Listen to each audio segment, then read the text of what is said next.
कहते हैं हिमाचल में एक ऐसा गांव है जहां आंखें खोलते ही सामने कैलाश दर्शन होते हैं, जहां के वंशजों को देवताओं का संगीतकार बताया जाता है, जहां आज भी पहाड़ों की रखवाली के लिए पहाड़ों में, बुग्यालों में, कांडों में परियां वास करती हैं।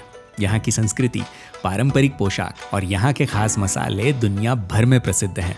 ये वो हिमाचल है जो कुल्लू, मनाली और शिमला से कोसों दूर है, जो शुरू होता है हिंदुस्तान की सबसे हसीन घाटियों में से एक किन्नौर घाटी से, जहाँ प्रवेश करते ही आपको दिखेंगी बड़ी बड़ी चट्टानें जिन्हें काट कर बनी हुई है दुनिया की सबसे खतरनाक सड़कों में से एक, हिंदुस्तान तिब्बत सड़क। यह चट्टान इतनी मजबूत, इतनी ठोस हैं कि कई जगह सिर्फ हाफ टनलिंग, आधी गुफाएं करके छोड़ दी गई हैं। और जब आप यहाँ से गुजरते हैं और अपने सर के ऊपर इस चट्टान का छज्जा देखते हैं तो ये दृश्य डरावना और साथ में किसी अजूबे को देखने जैसा लगता है। और इन रास्तों से सतलुज नदी के साथ साथ आप पहुँचते हैं किन्नौर कैलाश को निहारता हुआ इस घाटी का सबसे खूबसूरत गांव कल्पा।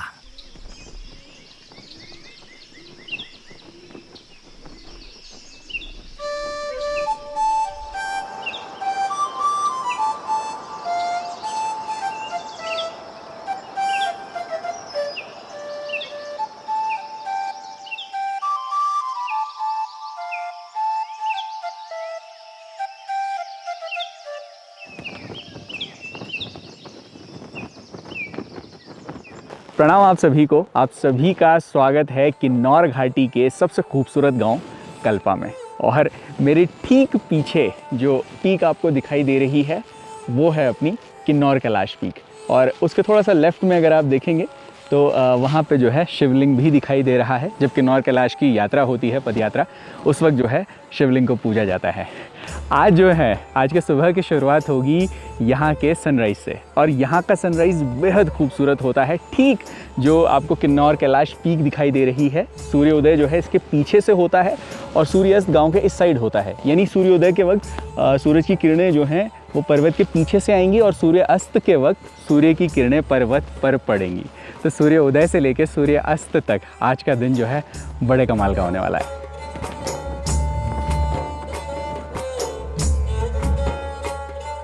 किसी भी जगह को अगर सही मायनों में समझना हो तो उसे पैदल नाप दो, फिर वो जगह अपनी सी लगने लगती है। कल्पा कुछ इस तरीके से डिज़ाइंड है, या यूं कहें इसकी बसावट कुछ इस तरीके से है कि आप जहां भी वॉक कर रहे होंगे हर फ्रेम में जो है आपको आगे कैलाश दर्शन होंगे। और इस वक्त हम जो हैं यहाँ के जो मार्केट है इसकी पुरानी गलियों में है। तो बड़ी प्यारी प्यारी पुरानी शॉप्स हैं यहाँ पे। और साथ में ये जो रास्ता है ये आगे मंदिर के लिए जाता है। ये जो मंदिर है माँ चंडिका देवी को समर्पित है, जो साल में एक बार खुलता है, मेरे ख्याल में अगस्त के महीने में। तो एक हफ्ते का यहाँ पे मेला लगता है। लेकिन आज ख़ास बात यह है, जो ऑल्दो हमने प्लान भी नहीं किया था, यहाँ रौलाने फेस्टिवल का आखिरी दिन है। हो सकता है आप इस फेस्टिवल को नाम से ना जानते हो, लेकिन वो फेस्टिवल जिसमें रौला और रौलाने यानी मेल और फीमेल जो है मास्क पहन के यहाँ पे नाटी डांस वगैरह करते हैं। तो हम खुशकिस्मत हैं कि आज हम जो है उसको भी देख पाएंगे।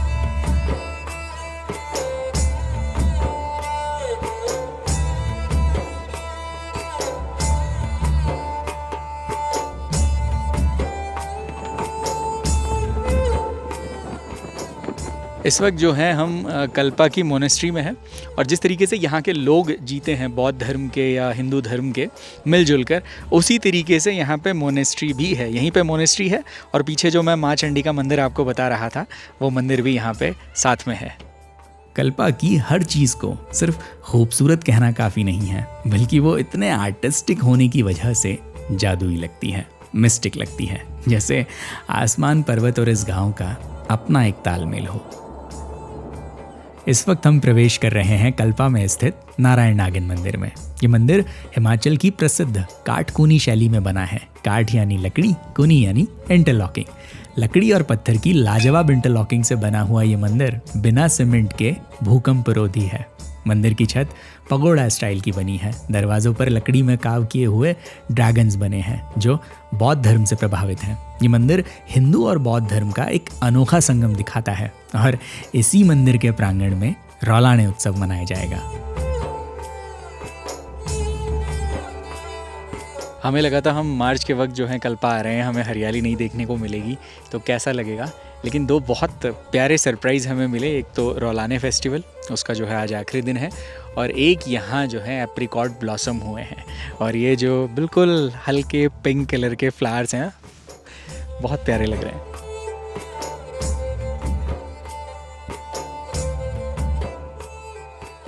इस वक्त जो कल्पा गांव है इसके बिल्कुल ऊंचाई में हम आ गए हैं।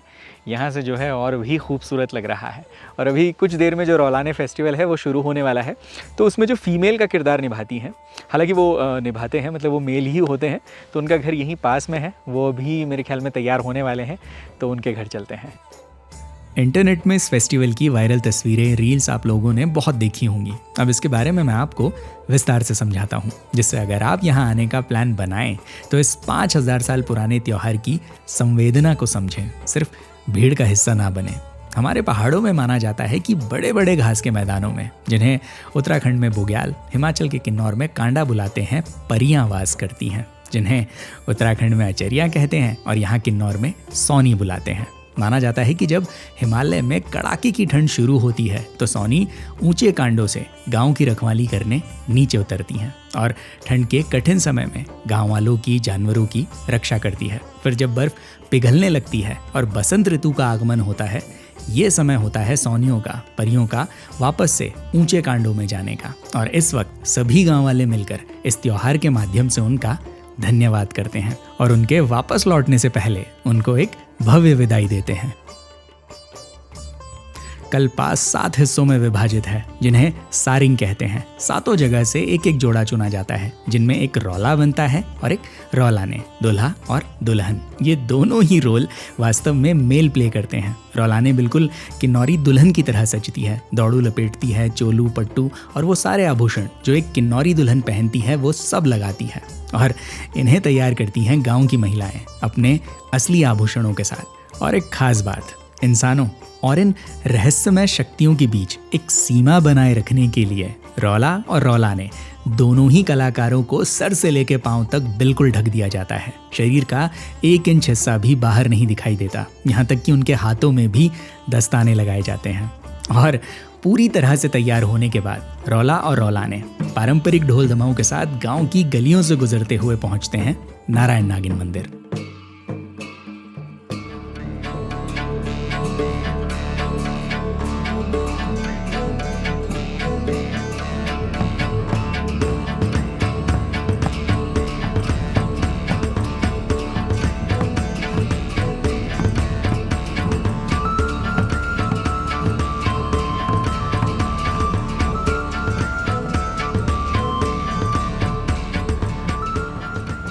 किन्नौरी लोगों का मानना है कि जब रौला और रौलाने ये वेशभूषा धारण कर लेते हैं तो वो आम इंसान नहीं रह जाते, वो इन परियों के वाहक बन जाते हैं। और ये नृत्य उन परियों को सम्मानपूर्वक वापस ऊंचे पहाड़ में विदा करने का एक पवित्र तरीका है।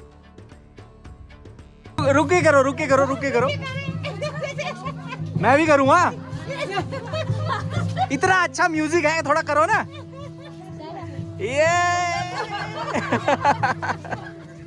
कल्पा में आप जहाँ भी बैठ जाएं, हर फ्रेम जो है अपने आप में एक पेंटिंग है। और आज का जो फेस्टिवल था, जो ये खास करके नाटी डांस लगाते हैं, इसको हमने ऑलरेडी भी बहुत इन्जॉय किया है। उत्तराखंड में जब हम ओसला में गए थे तो वहाँ एक मेला लगता है जखोल से शुरू होता है बरसातों में, तो बहुत नाचे हैं हम नाटी में। कल्पा में जो मंदिर जाने वाला रास्ता है, यहाँ पे आपको छोटे छोटे कैफ़ेज़ दिखेंगे और बहुत पुराने कैफ़े हैं। लेकिन जो ख़ास बात है वो ये है कि मोस्टली ये जितने भी कैफ़े हैं ये सब जो है फ़ीमेल चलाती हैं, तो खाना जो है वो बड़ा चटपटा बनता है। जैसे मैगी, मोमो, राजमा चावल हमने दिन में खाए थे, थुक्पा वगैरह। अभी हमारा जो है सिड्डू खाने का प्लान था, ये जो है हिमाचल का फेमस है, परंतु अभी था नहीं, तो सिड्डू जो है हम कल ट्राई करेंगे। आजा। डर रही है। अभी जो है हम मार्केट से थोड़ा सा ऊपर की तरफ बढ़ रहे हैं, तो नीचे की तरफ जो है मतलब थोड़े नए मॉडर्न घर है, लेकिन जैसे जैसे हम ऊपर जा रहे हैं तो इस तरीके के जो पत्थर की पठालें और लकड़ी के जो घर बने रहते हैं वो हमको दिख रहे हैं। अच्छा, यहाँ किन्नौर में लोगों की जो पारंपरिक पोशाक है, जो ट्रेडिशनल वेयर है उनका, उसको बहुत वैल्यू देते हैं, बहुत महत्व देते हैं उसे। तो कल जब हमने देखा वो किन्नौरी टोपी और किन्नौरी शॉल, वो बड़ा फैसिनेटिंग था। मतलब इच्छा हुई कि यार कहीं अगर वो देखने को मिले तो उसे ज़रूर देखेंगे। तो यहाँ हमें बताया है कि आगे की तरफ वो जो करघे होते हैं ना, घर में जो वीविंग वाली प्रोसेस होती है, उससे शॉल बनाया जाता है, तो वो कोई आगे बता रहे हैं। यहाँ पे माऊ देवता का मंदिर है, उसके आगे वो घर है। तो अगर किस्मत रही तो आज जो है वो शॉल बनने वाली जो प्रोसेस है उसको भी देखेंगे। अच्छा, एक और ख़ास बात है यहाँ के घरों के बारे में।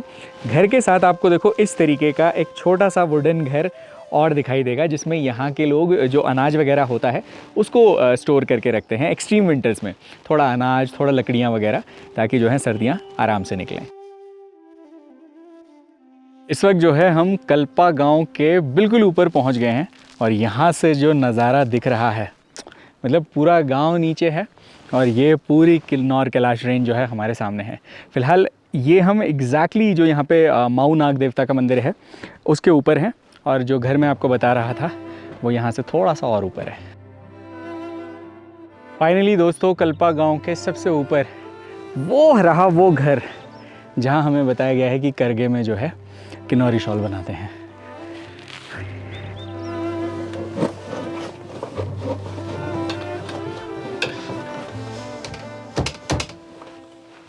इस वक्त हम पहुंच चुके हैं हरदयाल सिंह जी के घर। जितनी उत्सुकता मुझे है किन्नौरी शॉल को हाथ से बनता देखने की, मुझसे कई ज़्यादा हरदयाल सिंह जी को अपनी इस पारंपरिक पोशाक की महीन कारागारी हम लोगों को समझाने में है। उन्होंने शुरू से बिल्कुल एक अच्छे शिक्षक की तरह स्टेप बाय स्टेप प्रोसेस में हमें बताया कैसे एक धागे से शॉल की नींव रखी जाती है। सोचो, एक शॉल जिसमें हर एक धागा सिर्फ हाथ से डाला गया हो, कोई मशीन नहीं, कोई शॉर्टकट नहीं, एक कारीगर, उनके हाथ और रंगीन धागों का एक पूरा महीना। ये पूरा शॉल पूरा हाथ से, एक हाथ का काम है। हाथ का ही काम है, हाथ और आँखों का काम है, तो इसीलिए इसका ये कॉस्ट ज़्यादा है। आँखों का ज़्यादा जोर लगता है, आँखों में मतलब जल्दी हमारा आँखें वीकनेस हो जाता है। हाँ। तो एक शॉल को बनाने में लगभग कितना समय लगता होगा? शॉल का तो किन्नौरी शॉल को तो 1 महीना लग जाता है। 1 महीना लग जाता है? हाँ जी, फुल एक्सपोर्ट वाला। हाँ।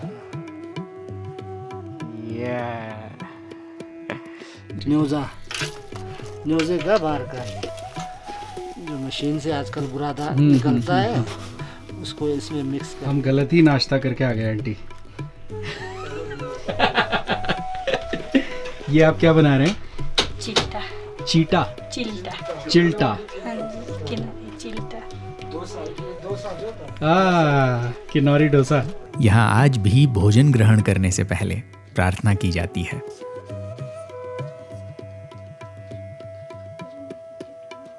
आज जो है कुछ राजभोग वाली फीलिंग आ रही है। मैं आप लोगों को भी दिखा देता हूँ। ये जो है कांसे की थाली में सब्जी है और साथ में ये घर का मक्खन है, और उसके साथ हमारे पास एक और स्पेशल किन्नौरी डिश है, चिल्टे। इतने प्यार से, इतनी मोहब्बत से जो है अंकल आंटी ने अतिथि सत्कार किया हमारा। मतलब ऐसा लगा घर से दूर भी जो है माँ के वहाँ ही आया हूँ। मतलब होता क्या है, मार्केट वाली जो साइड है वहाँ पे इतने होम स्टेज हैं, मतलब वो इतना कमर्शियल हो गया है कि आप लोगों के दिल तक नहीं उतर पाते हो। लेकिन जो एक्चुअली जब हम यहाँ तक आए तो वो जो गांव की रौनक होती है, लोगों का प्यार होता है, वो देखने को मिलता है। इनफैक्ट जितनी देर अजीत और मैं बाहर शूट कर रहे थे, आंटी ने खूब सारे अखरोट तोड़े और बोला लो इनको रखो, जेब में रख के ले जाओ, रास्ते में खाते रहना। तो बहुत अच्छा लगा।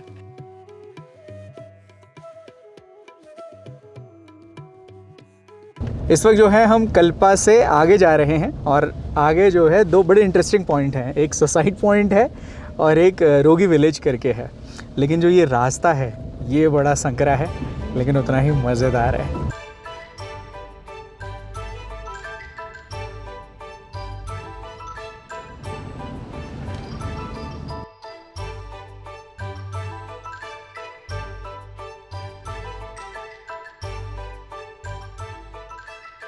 इस वक्त जो है हम रौला क्लिफ बोलते हैं इसको वैसे। सुसाइड पॉइंट ये बन गया सुसाइड करने की वजह से लोगों के। ये इतना डरावना है। इनफैक्ट ये जो पूरी जगह है it feels like a grand canyon, मतलब बिल्कुल पत्थर की चट्टानें हैं। और मैंने दोनों हाथों से इसको पकड़ा हुआ है क्योंकि मेरे को डर लग रहा है। और अभी मैं आपको नीचे दिखाता हूँ ये कितना ख़तरनाक है।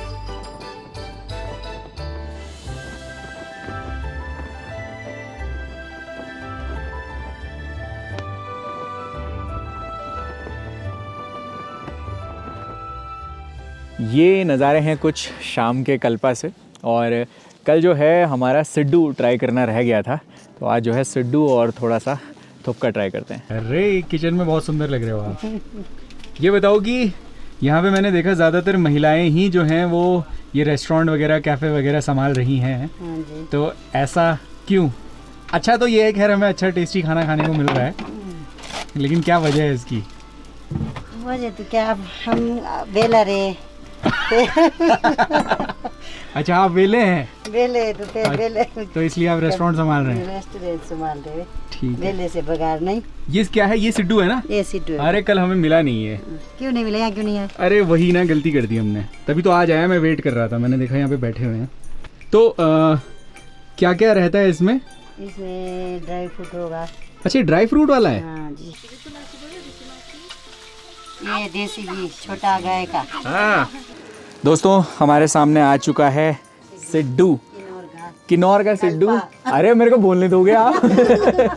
इसमें जो है ये ड्राई फ्रूट डले हुए हैं ना, ड्राई फ्रूट डले हुए हैं। और ये ड्राई ना हो इसलिए खास करके गाय का देसी घी है और साथ में चटनी है। हाँ तभी लाल हो रही है, मज़ा आ गया मज़ा। आज जो है दोस्तों कल्पा का सफ़र हमारा यहीं पे संपूर्ण होता है। और जो सबसे ख़ास बात है अपनी ज़िंदगी की वो ये है कि हमारे घूमने की कोई एंड डेट नहीं है, कोई अंतिम दिन नहीं होता। जब लोग हमसे पूछते हैं कि कितने दिन का प्लान है, क्या प्लान है, कब वापस जा रहे हो, तो ऐसा कोई प्लान नहीं रहता। जब जहाँ जितने दिन अच्छा लगता है उतने दिन रुक जाते हैं। ये जो चीज़ है लाइफ में, इसका कोई मूल्य नहीं है, प्राइसलेस है। लेकिन सफ़र में साथ बने रहिए, अभी आपको जो है किन्नौर और अच्छे से घुमाएंगे।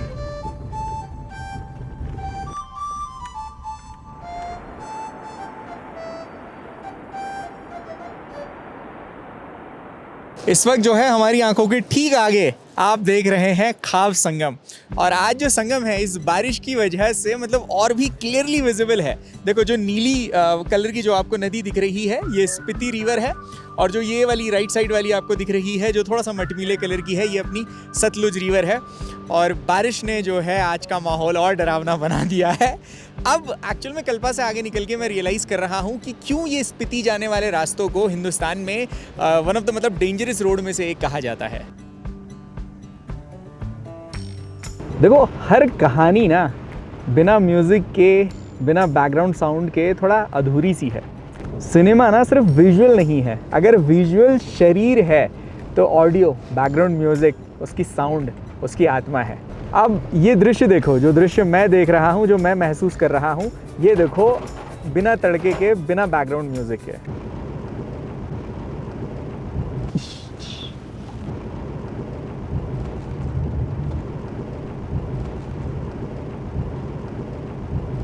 अब एक बार पूरे विजुअल को, पूरे सीन को फिर से देखो म्यूजिक के तड़के के साथ।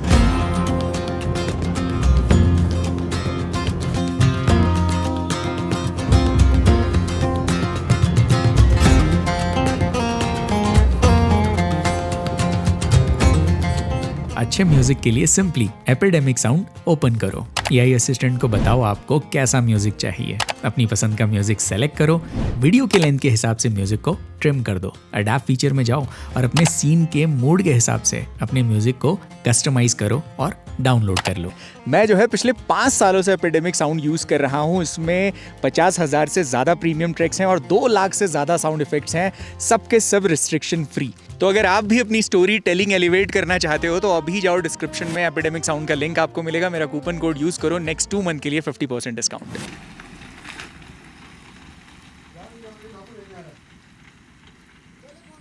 दोस्तों हम पहुंच चुके हैं हिमाचल में किन्नौर जिले के हाईएस्ट गांव नाको में। और बर्फबारी के बाद जो नज़ारा है ये रहा आपके सामने।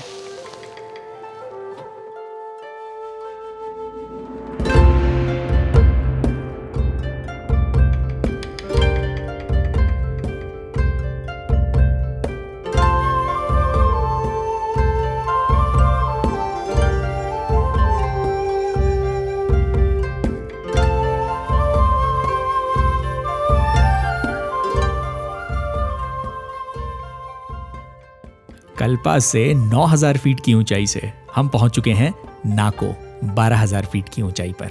और इस 3000 फीट की ऊंचाई ने सब कुछ बदल दिया है। हरे पहाड़ अब भूरे नजर आते हैं, हवा में ऑक्सीजन जरा कम हो जाती है और हम बादलों के थोड़ा और पास आ जाते हैं। एक फिल्म मेकर अपने हिसाब से कहानी और जगह चुन सकता है, लेकिन ट्रैवल फिल्म मेकर के लिए ऊपर वाले डायरेक्टर का साथ होना बहुत ज़रूरी है। और नाको आके ऐसा लग रहा है मानो वो ऊपर से बोल रहा हो, rolling audio, rolling camera, action. मानो वो चाहता है कि उसकी बनाई गई दुनिया हम बिल्कुल उसी नज़र से रिकॉर्ड करें जैसे उसने रची है। वैसे तो इतनी ऊंचाई पर पानी मिलना ही अमृत के समान है, लेकिन नाको के पास है अमृत का पूरा सरोवर, नाको लेक। ये लेक हर सीज़न में अलग अलग रूप में दर्शन देती है। सर्दियों में जब ये पूरी तरह जम जाती है तो यहाँ आइस स्केटिंग होती है। यहाँ तक कि नाको लेक के नाम दर्ज है दुनिया की सबसे ऊंची नेचुरल आइस स्केटिंग ट्रैक का वर्ल्ड रिकॉर्ड। और अब गर्मियाँ आते ही पानी पिघल जाता है और उस वक्त यहाँ बोटिंग होती है। जब आपकी थाली में आलू ज़्यादा दिखने लगे तो समझ जाइएगा कि आप समुद्र तल से बहुत ऊंचे पहाड़ों पर पहुंच चुके हैं, क्योंकि इस क्लाइमेट में सब्जियां उगाना लगभग नामुमकिन है। इसलिए नाको में सिर्फ आलू, मटर और जौ की खेती की जाती है। ये इतनी बड़ी हमने केतली पहली बार देखी। जिन वाली केतली लग रही है। गुड मॉर्निंग नाको से। और अभी जो बड़ी सी लेक आप मेरे पीछे देख रहे हैं, यह है यहाँ की सबसे प्रसिद्ध लेक, नाको लेक। ये कुछ इस तरीके से बसी है कि यहाँ के घरों का, यहाँ के पहाड़ों का और यहाँ के पेड़ों का प्यारा सा रिफ्लेक्शन जो है इस पर पड़ रहा है। अभी जो है हम यहाँ से चलकर थोड़ा सा और ऊपर जाते हैं और पूरे गांव को देखते हैं। गुड मॉर्निंग शेरे। इसके कितने खतरनाक बाल हैं। ठंड तभी नहीं लगी तेरे को, कल रात तो -7 चला गया था बच्चे। चला जा हमारे साथ पहाड़ तक चल। ओह, इसको ऊपर पहाड़ तक ले चलते हैं। आया, सुबह सुबह मॉर्निंग वॉक हो जाएगी तेरी भी। चलो। ओए फुर्तीला तो बहुत है। अरे इतना मोटा हो गया।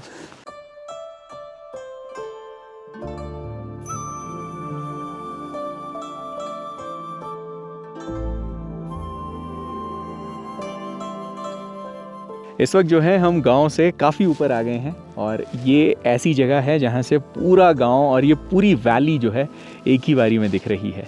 यहीं पे जो है बौद्ध स्तूपा है, जो प्रेयर फ्लैग्स हैं इनके वो लहरा रहे हैं। और अगर आप ध्यान से देखोगे तो कल्पा से यहाँ तक आते आते ऑलमोस्ट सब कुछ बदल गया है। अभी जो वैली है वो जो है ग्रीन से बिल्कुल डेजर्टेड हो गई है और ये एक तरीके से आप समझिए कि किन्नौर का और स्पीति का ट्रांजिशन पॉइंट है। अब जो हरा है वो जो है भूरे और सफ़ेद में बदलने वाला है। एक और ख़ास बात है नाको की, यहाँ से जो है आपको किन्नौर की हाईएस्ट पीक, सिर्फ किन्नौर की ही नहीं बल्कि पूरे हिमाचल की हाईएस्ट पीक रियो पुरगिल दिखाई देती है, जिसकी हाइट तकरीबन 6816 मीटर की है।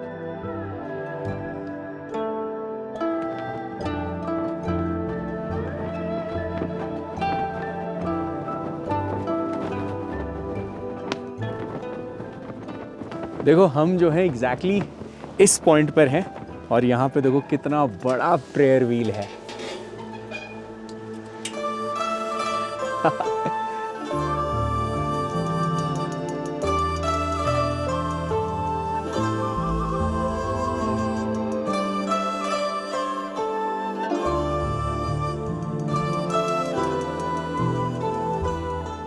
यहाँ पे नाको में या यहाँ से आगे अब जो गांव हम देखेंगे पहाड़ों पे या ऊपर थोड़ा रिज पे इस तरीके के छोटे छोटे बौद्ध स्तूप आपको बने हुए दिखेंगे। यहाँ के लोग इनको जो है चौटन बोलते हैं। साथ ही ये हर तरफ से जो है यहाँ पे प्रेयर फ्लैग्स लगे होते हैं जिन्हें ये लुंगता बोलते हैं और इनमें जो है मंत्र लिखे होते हैं। इनका मानना है कि जब हवा चलती है तो ये मंत्र जो है पूरे वातावरण में फैल जाते हैं।